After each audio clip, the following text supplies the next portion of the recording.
You're listening to an Ono Media podcast. Hey everybody, welcome back to the podcast. This is Murder with My Husband. I'm Payton Moreland. And I'm Garrett Moreland. And he's the husband. And I'm the husband. Okay, if you are watching on YouTube, our outfits are going to change in like 2 minutes after the intro because our intro got corrupted. So hi, we are doing this intro for the second time. So, I need to tell you something. We have merch available right now. It is our basics line. It is monochrome. We changed the fit. It's a little bit more boxy, a little bit more loose fit. The highest quality shirts we have ever done. So if you've gotten our merch before, these don't even compare. They are monochrome, like I said, with stitching. You can wear it out. It does not say murder on it, just MWMH. So you can wear this out and people aren't going to be like, oh, that's obviously merch. They're going to be like, oh, that's a sick shirt. Where did you get that? The quality is, like I said, it's very high quality. The weight of the shirt is heavier. So it just feels good. Doesn't feel cheap. You can wash it over and over again. It is 100%. I don't care what anyone says. It is 100% my favorite merch that we've launched up into this day as far as like quality and just everything together. I actually wore my shirt to the gym last night. Just saying. And if I'm correct, price point didn't change. Correct. Quality has gone up, but prices remain the same just on our end. We do not inflate during inflation.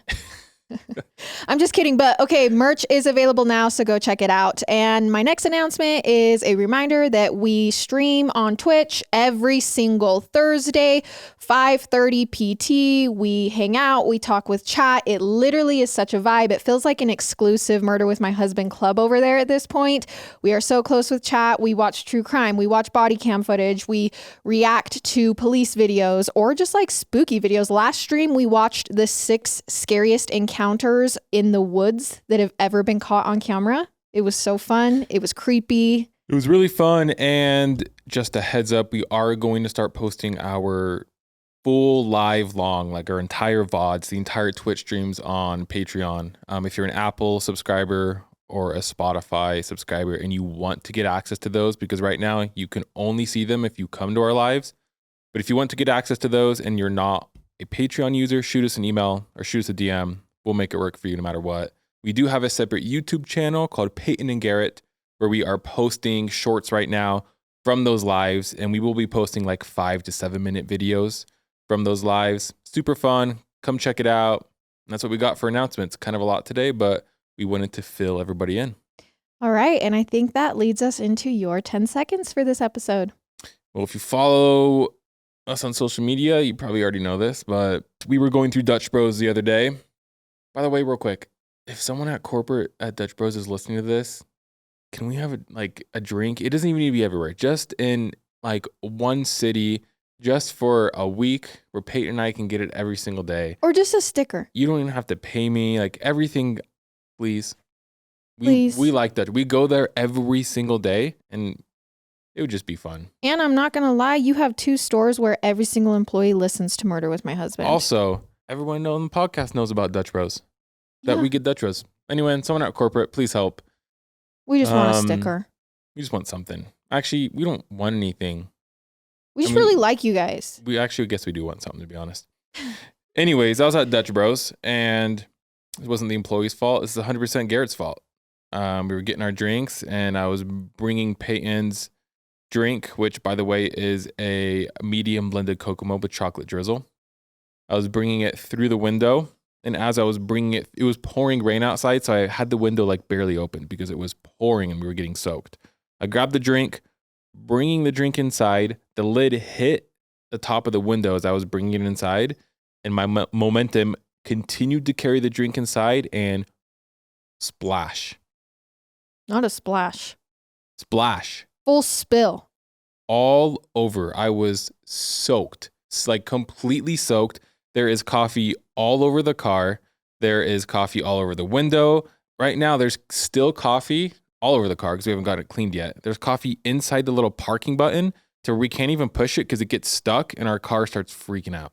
Yeah. Coffee everywhere. So what happened next, babe? So the worker looks at us and is like, do you guys need napkins? Because, I don't think he could see how bad it had spilled. And Garrett's in total shock and he looks at him and goes, no.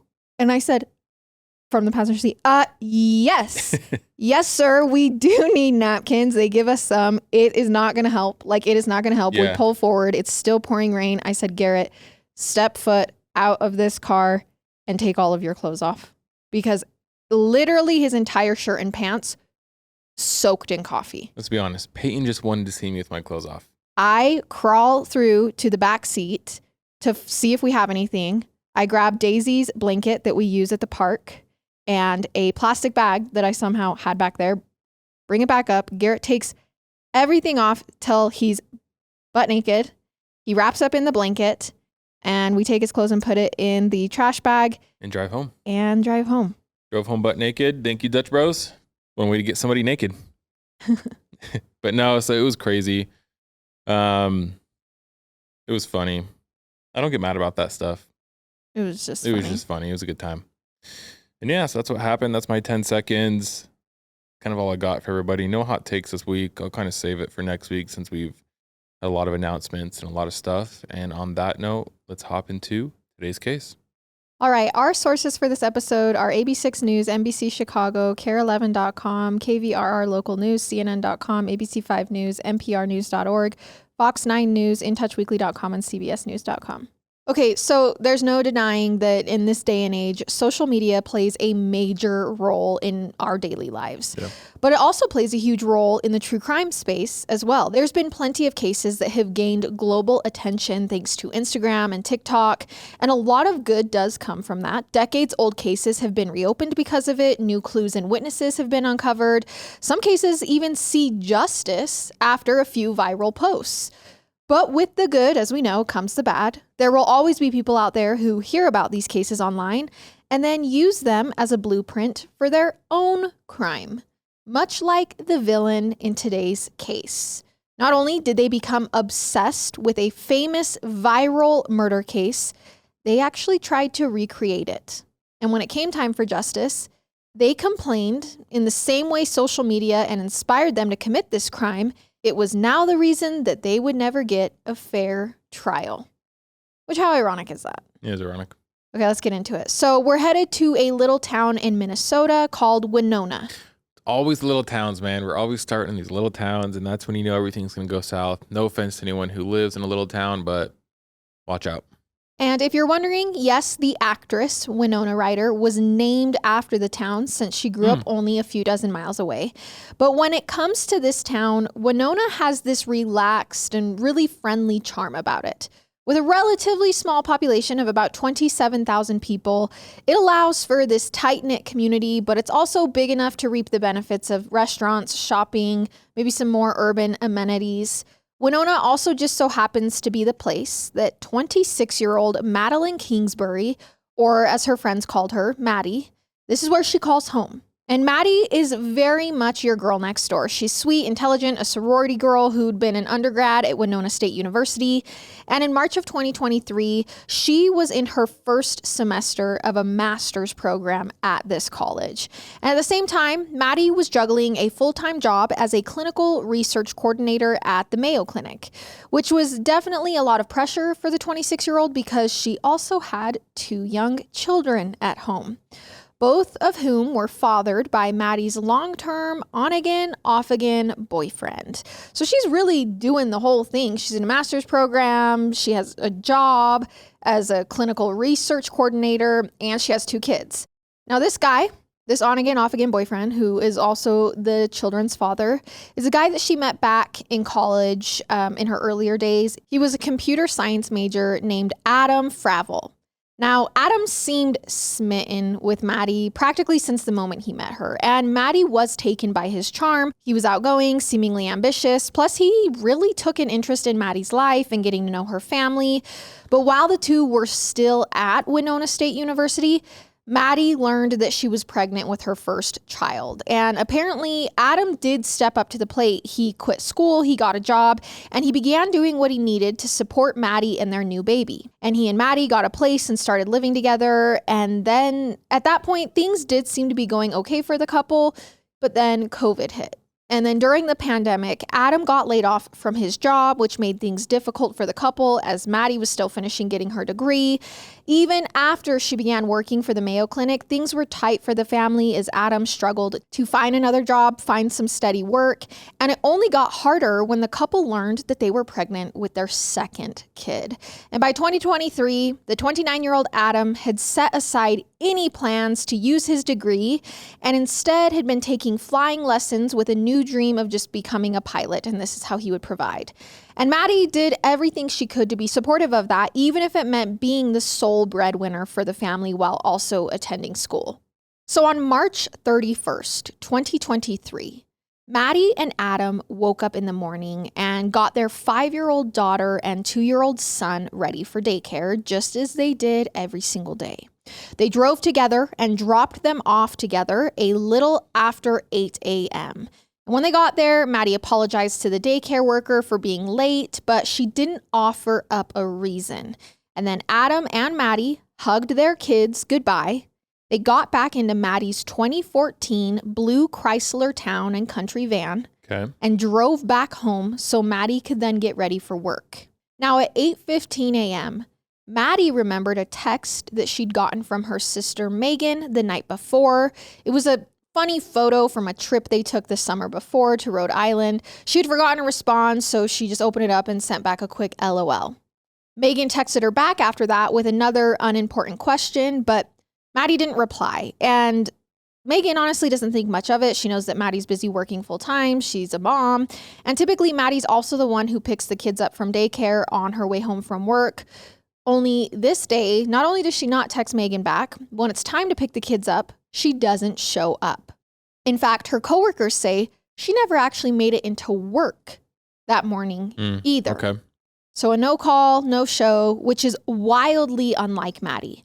Now, by that evening, both Megan and her mother knew that this isn't like Maddie to go all day without responding. And when she sends a few more texts and calls with no answer, Megan reaches out to Adam. She's very concerned. And Adam answers and says, "Yeah, I'm panicking too. When I got home this afternoon, Maddie was gone." So Adam had to be the one to go pick up the kids from daycare at around 4:30. So after hanging up with Adam, Megan calls one of Maddie's best friends. It's a woman named Katie who lives just down the street from the couple. And Megan asks Katie, "Can you just pop over to the house, maybe see what's going on?" So Katie wastes no time. She throws on her shoes, heads over, and knocks on the door. But the house is eerily dark and silent. There is no one home. So it turns out Adam at this point had taken the kids and gone to his parents' house in Maybell, about an hour drive south that evening, which is strange, especially if his girlfriend has been missing all day. He's going to waste an hour to go drop his kids off at his parents' house. And so this is probably why Katie gets this weird sinking feeling that something is really wrong with this whole situation, because you think Adam would want to be in the place that they knew she last was and like trying to figure everything out. I know this is kind of off topic, but on topic. The other day I was in the gym and I was working out. I texted Payton and I said, "Hey, are you live?" Just because we hadn't talked for a second. And I kid you not, when I texted her, I thought, okay, if she's inside our house right now, like the cameras are watching me. Like, am I acting weird? Am I acting normal? Like, you know, I'm at the gym and I'm just sitting there and I'm like, okay, like what would a normal person do? So I just started. You went there? You were pretending? Like, so I'm not pretending, but like, that sounds almost like an OCD thought. Yeah, it was. Where it's like you convinced yourself you had murdered me? Yes. So I just started bobbing my head back and forth like, oh, I'm just listening to music. I'm just dancing. Everything's okay. What an intrusive thought. And then so I was like, okay. And then you didn't respond. And I was like, oh, shit. Then I was like, okay, I'm going to look at my phone and act like, oh, sad. Like, oh, everything's okay. Garrett, this is psychotic. I know it was. It was a little weird. But you just couldn't control it. It was just impulsive? It was impulsive. It's because the podcast. Yeah. It's because the podcast. You think all the time that we are watching these people's behavior. It gave me like OCD, like, I don't know. It gave me intrusive thoughts. And I've never had that happen before. And I was like, I can't believe you were actually following through on the thoughts. I was like, I'm broken. I broke. 4.5 years into this, I broke. Yeah. No, but it wasn't that bad. It was just like little. And then you responded and I was like, okay, everything's fine. And you sent me another text. Yeah, I sent you a question mark. I was cleaning my makeup brushes and trying to find content for Twitch. Yeah. And so I was like looking down. I didn't see you text me. And then I saw the second text of just question marks. I was like, I swear. And I was like, wait, did he text me something else? So then I looked. Yeah. I was like, and then once you responded, I was like, okay, everything's okay. Yeah. I sent you a picture. Proof I was I alive. literally was like, the cameras are watching me. I need to hire an attorney. Because I was just thinking, like, if I came back I'm sad that you're thinking I'm dead right now, and the only thing you're thinking about is hiring an attorney and how you're acting, and not, is she dead? Because I've seen so many of these cases where I don't want to get wrongfully convicted. Yeah. I was freaking out. Everyone just hones in on the husband's behavior. And I was like, also, we were just at the house together. We were just hanging out, and then I left to the gym. So it's like, I was the last one who saw you. I was the last one that was with you. You could have killed me before. Could have killed you. That's what I'm saying. Like, my thoughts were like, this isn't good for me. They're going to think this. They're going to think this.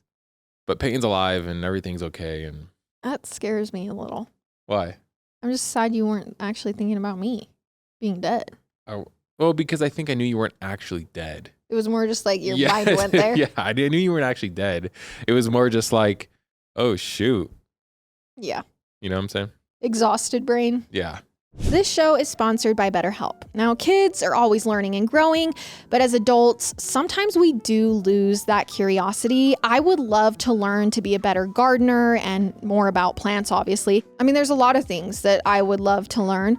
And therapy can help you reconnect with your sense of wonder because your back to school era can honestly come at any age. Therapy has been something super important to Peyton and I. Sometimes we've just got a lot of thoughts going on in our head. There's a lot of things. Life can be hard, and it's good to talk it out with someone and kind of get all those feelings out. If you're thinking of starting therapy, give BetterHelp a try. It's entirely online, designed to be convenient, flexible, and suited to your schedule. Just fill out a brief questionnaire to get matched with a licensed therapist and switch therapists anytime for no additional charge. Rediscover your curiosity with BetterHelp. Visit BetterHelp.com/husband today to get 10% off your first month. That's BetterHelp, HELP.com/husband. Now let's get back to the episode. Okay, so the following morning, April 1st, is a Saturday.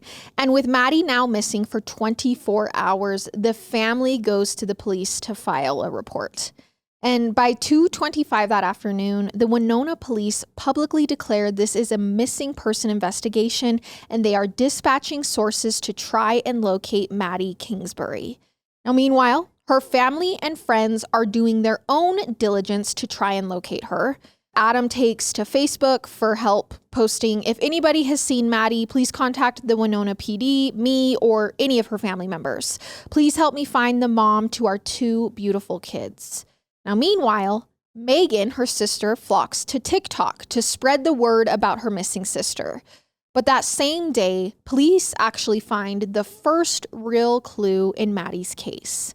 So they discovered that the day prior, between 10 a.m. and 1:30 p.m., they had footage of Maddie's blue van driving on a country road and then heading southbound on Highway 43. So they're just checking all the cameras, seeing if they can spot her anywhere, and this is where they find her car.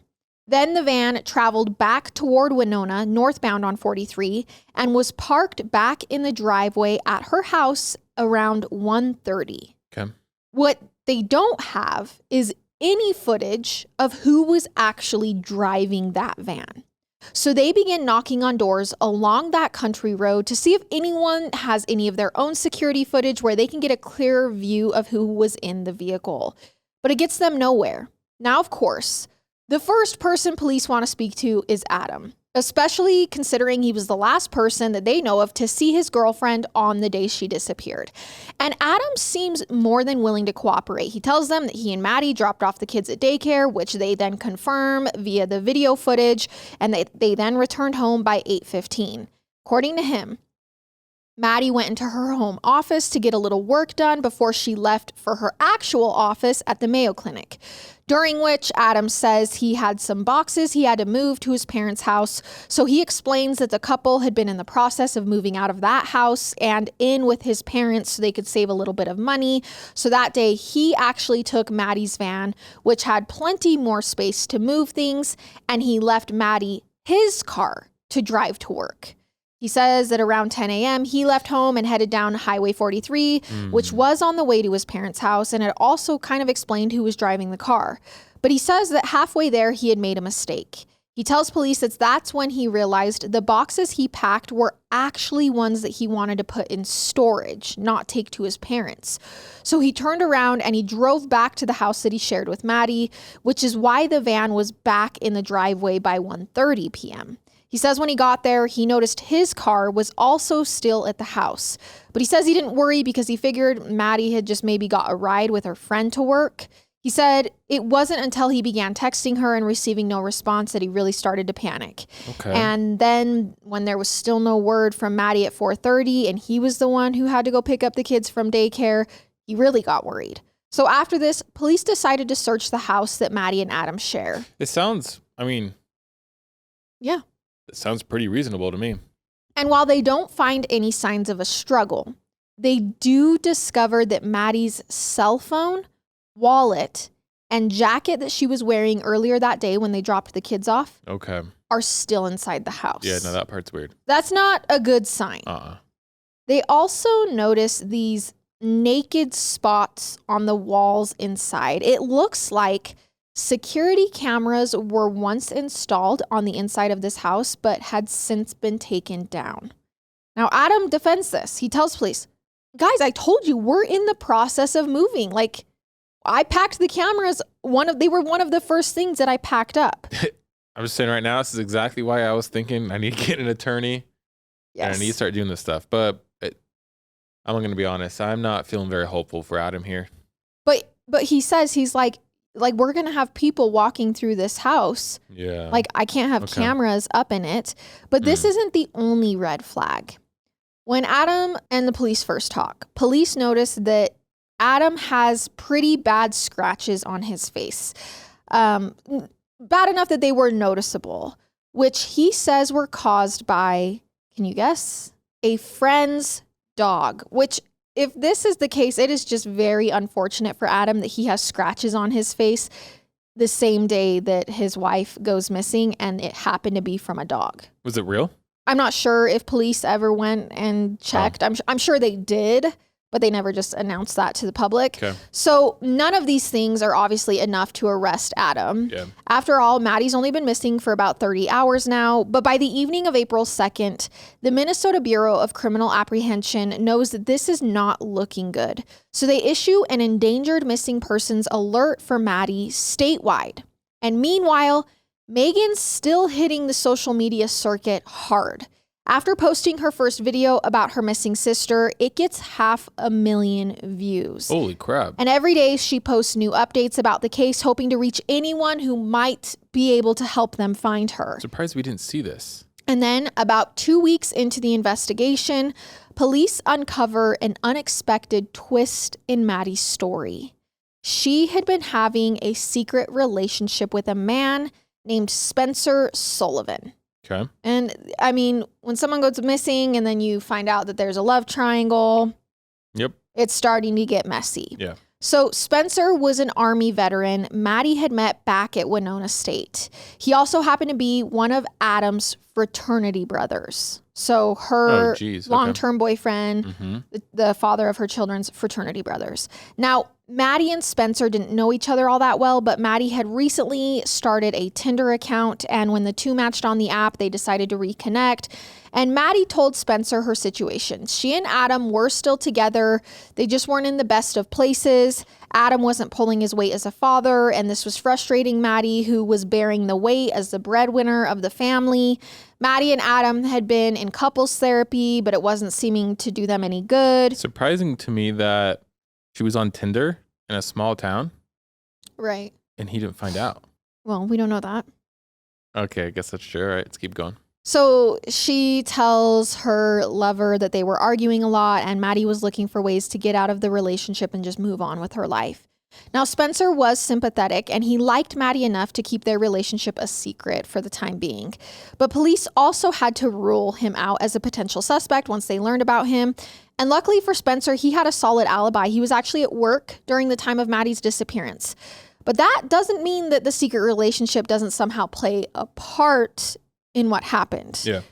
So by this point, police have a strong suspicion that Adam is involved in Maddie's disappearance. There's just like the whole, well, I had the wrong boxes, so then I had to turn around. And then I have the scratches on my face. And now there's a love affair that happens to be one of his fraternity brothers. So it concerns them that as soon as Maddie went missing, he scooped the kids up and raced them to his parents. So they send social workers over to his parents' house to try and meet with the kids. They're like, maybe the kids know something, which is why he got rid of them so fast and sent them away. They want to make sure everything's okay, but Adam and his parents are not cooperative when police get there. Interesting. At one point, Adam actually grabs his 2-year-old son and locks the door and begins shouting curse words at the police from inside the house. Now, eventually, authorities do remove the kids from the home, but Adam refuses to pack them a bag. And after this, the kids are placed in a 72-hour hold by the county before being turned over to Maddie's parents for temporary custody. Okay. Which, it's a hard situation, but also I don't know. I don't even want to. Yeah, it's tricky. So meanwhile, police ramp up their efforts to try and find Maddie using aircraft and boats to search nearby waterways. The Winona police even issue statements to the public asking for their help in searching wooded areas outside of people's homes, as well as vehicles, trailers, outbuildings, any place where someone could have hidden a body. The weekend after her disappearance, more than 2,600 people show up to help in a massive search along country roads and out in the farmland surrounding Winona. Still, zero signs of Maddie. Now, by April 12th, this is 13 days after Maddie went missing, the police remained steadfast in believing her disappearance was involuntary and suspicious. They were, quote, extremely concerned for her safety. By then, they had also taken her van in for evidence processing, but from what I can find in my research, they determined nothing out of the ordinary with her van. What was suspicious, however, was the anonymous tip that they received 2 days before this. Apparently, a neighbor of Adam's parents saw him on the afternoon of Maddie's disappearance. He was riding around the area in a utility vehicle with a shovel. So the police send a team. Freak, dude. I mean, imagine a neighbor calling and being That's like, so insane. the day she disappeared, I saw her husband driving around with a shovel. It's game over. Police send a team of cadaver dogs to the Fravel property in Maybell. So they're like, let's go search this property. And they get a hit with the cadaver dogs on the utility vehicle that he was seen driving. I'm never buying a shovel. I'm never, ever buying a shovel ever. So the Fravels have an explanation for this, though, when they're like, hey, the dogs are like hitting on this vehicle that he was said to have been seen in. They say the previous weekend there was a dead raccoon on the property and they used that vehicle and the shovel in it to pick it up. Here's the problem, though. The dogs are specifically trained to pick up on a human's scent, and the parents didn't know that. So not animal scent, human scent. So this definitely adds to the growing mound of suspicion against Adam. But 2 days after that search, he puts out a statement insisting he has cooperated with law enforcement. He has nothing to do with Maddie's disappearance. He also said, quote, I want the mother of my 5-year-old and 2-year-old to be found and brought home safely. I want that more than anything. So on May 5th, 2023, with still no sign of Maddie, the family decides to hold a vigil to offer their prayers. More than 200 people in the Winona area come out to pay their respects. It's unclear if Adam shows up. June 1st, Maddie's 27th birthday comes and goes with no sign of her. And police are no closer to figuring out what happened to her. Yeah. Megan once again goes to TikTok to spread awareness about her sister's disappearance, hoping someone on there might have details that could move the needle. On June 5th, Adam files a petition with the court to have sole custody of the couple's 2 children. He's like, hey, give me back my kids. His petition is denied, which means Maddie's 2-year-old son and 5-year-old daughter remain in the care of her parents. This is actually a blessing, considering everything in this case was about to change just 2 days later. So it was June 7th, 2023, when police received an important clue. Digital evidence connected to Maddi Kingsbury had been found 46 miles south of Winona, near the town of Maybell, which is where his parents live. Yep. Now, I'm not sure what the digital evidence was. What does that mean? But I know it was a good tip. because around 1:30 p.m. that afternoon, a Fillmore County deputy follows up on the lead. This lead takes him down Highway 43 to a gravel road and then to a more wooded area just off of that. And sure enough, lying in the brush where this tip had led them, wrapped in a gray fitted bed sheet with black duct tape, is the body of Maddi Kingsbury. Wow. The most incriminating part, it's literally steps away from Adam's parents' property.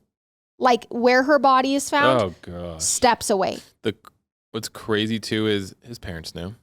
And his parents are hiding everything. Those mother effers, dude. So 2 hours later, police arrested the 29-year-old Adam on suspicion of murder. Because at this point, I mean, her body was found on his parents' property, essentially. The utility vehicle, someone saw him. Insane. And we still don't know this tip, right? Like this will probably come out at trial. They didn't feel the need to publish it. But so for those who knew Maddie and Adam, his arrest was hardly a surprise, because many had been suspecting Adam from day one, considering the relationship between him and Maddie had kind of been on the rocks, and she wasn't really secretive about it. Apparently, there was a lot more going on than just the fighting and the infidelity. According to Maddie's family, there were plenty of times when Maddie would call them sobbing about the way Adam was treating her.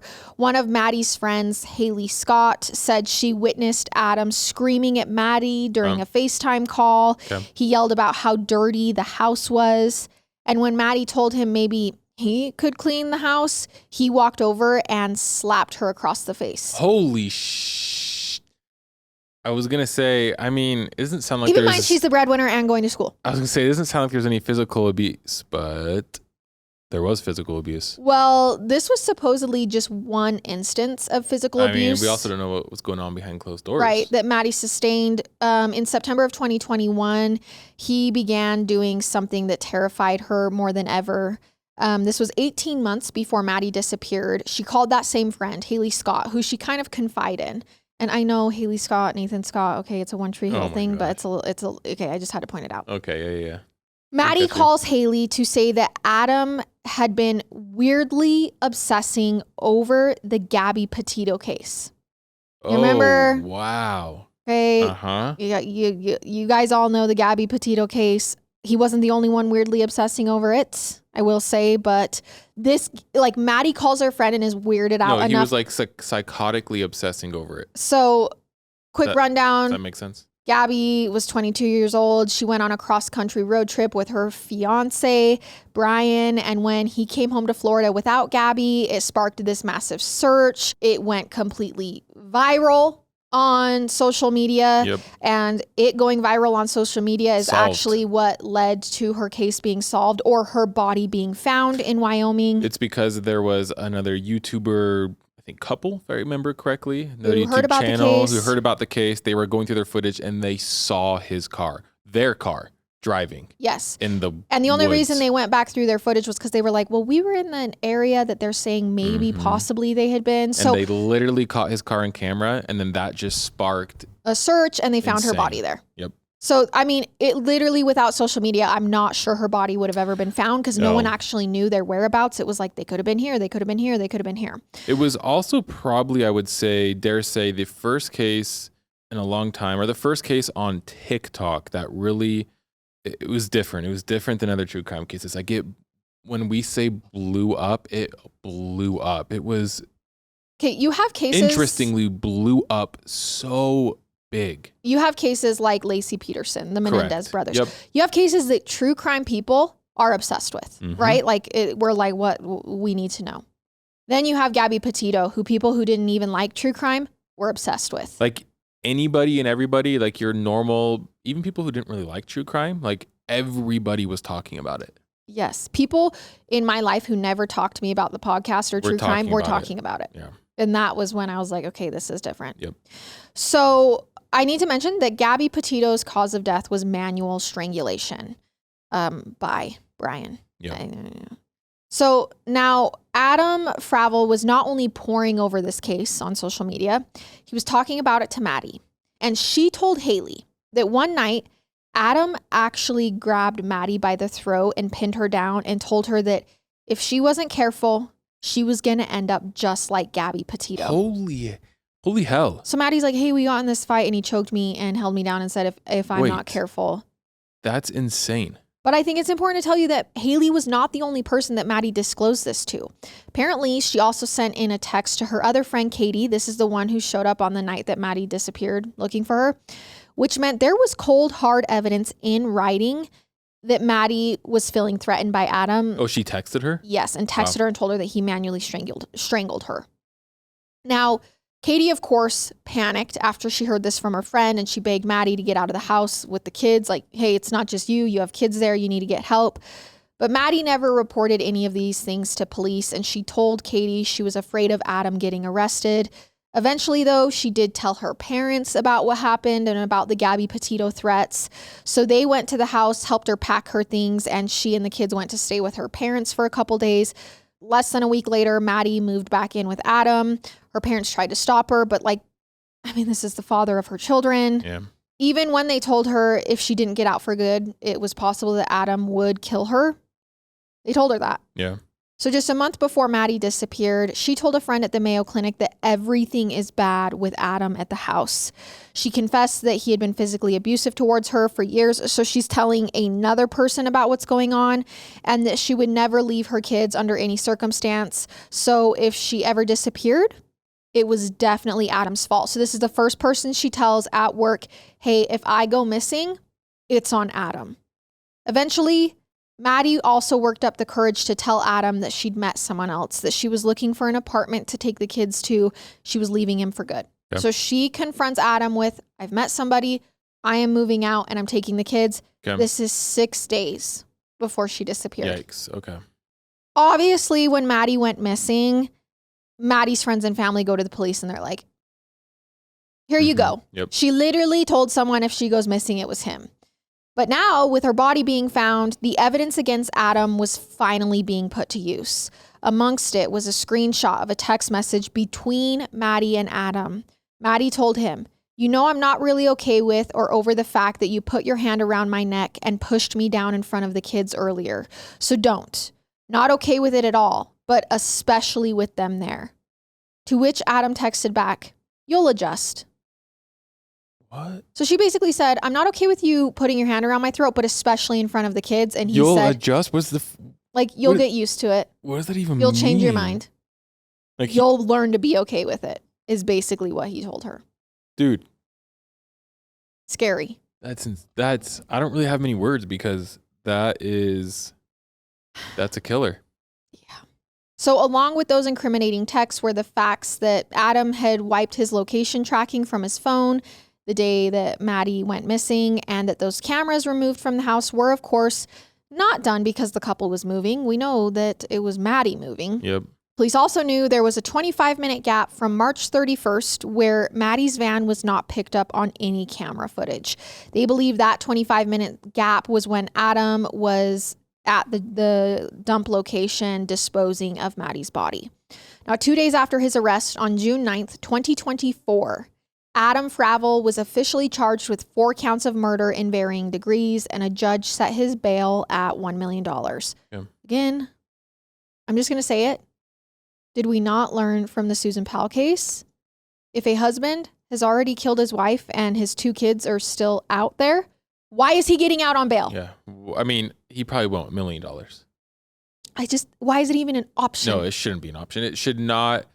If you are charged, oh gosh, it's hard because I want to say if you're charged for murder, you shouldn't get bail. I want to say maybe if you have, I guess it's case by case.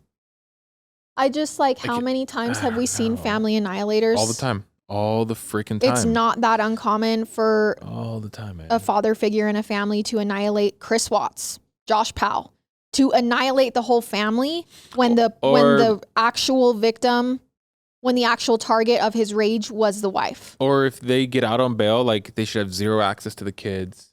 Even then, I mean, Josh Powell was supposed to have supervised access and got those kids to run inside. Honestly, there just needs to be stricter laws. There needs to be more strict regulations and laws around. It's so hard around this. I know it's case by case, but honestly, if you're 99% of people who are charged for a murder usually there's something wrong with them. Right. And obviously you have your 1%, 2% who are convicted, who are wrongfully convicted and so on and so forth. But if the rule is the same across the board, it would just save so many lives and so much trouble. So after an autopsy was performed on Maddie, the medical examiner determined her manner and cause of death as homicide and homicidal violence. But I couldn't get like more detail than that. Again, trial will help with all of that. Yeah. The only other thing I found was that a towel had been knotted around Maddie's head and neck, which likely made her cause of death strangulation or asphyxiation, which is a lot like the way Gabby Petito died. Police also learned that Maddie had a $170,000 death benefit through her work that Adam was probably aware of. But what he clearly didn't realize was that she had not listed anyone as her beneficiary, especially not him. So on June 12th, 2023, just a few days after his arrest, Maddie's parents filed a motion with the court to ensure that Adam doesn't have contact with his children while he awaits his trial, which is what Garrett said. And from what can tell, he is currently allowed to have supervised visits if he is out on bail, but I'm not sure if Adam was ever able to post it. I do know, however, that the bail was raised to $3 million with no conditions, or $2 million with conditions a few months later. So it seems unlikely that he'll get it. Now, Adam's trial is set for the fall of this year, 2024. So this case is still ongoing. Okay. Here's the ironic part. Adam and his attorneys are currently pushing for the trial to be moved out of Winona County. Why? Yeah. Because of all the media coverage on the case. Adam doesn't feel he'll get a fair trial with a jury from Winona. According to the motion, 98% of people surveyed in a local poll said they had interacted with a news story about Adam's case and had already formed an opinion on the outcome, which brings up an interesting point. How do you, in an age of social media, keep a jury from forming an opinion about a highly publicized case?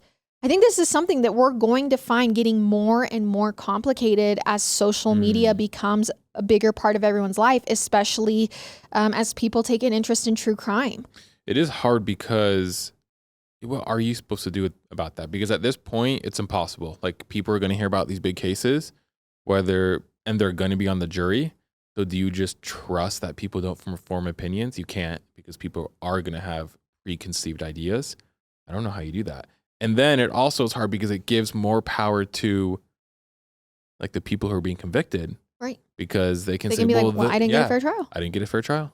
I mean, if we're going to be honest, though, we form opinions on people, like, within seconds of meeting them. 100%. So many times a juror does have their mind made up the moment they step into the box. Which is kind of insane. It's not like just because they've heard of the case. I mean, a lot of times jurors will get in and be like, seems like it was him. I swear, if you ever want to just convict someone guilty, just hire me. Okay. Just put me on the jury. Put me in, coach. I'm 99%. I'm going to say guilty. You can pay me off a little bit if you want. So, will a change of venue make it so Adam gets a fair trial? I don't know. I guess time will tell. He's guilty. That's crap. So while the outcome of this case is still unclear, there is one thing that's crystal clear.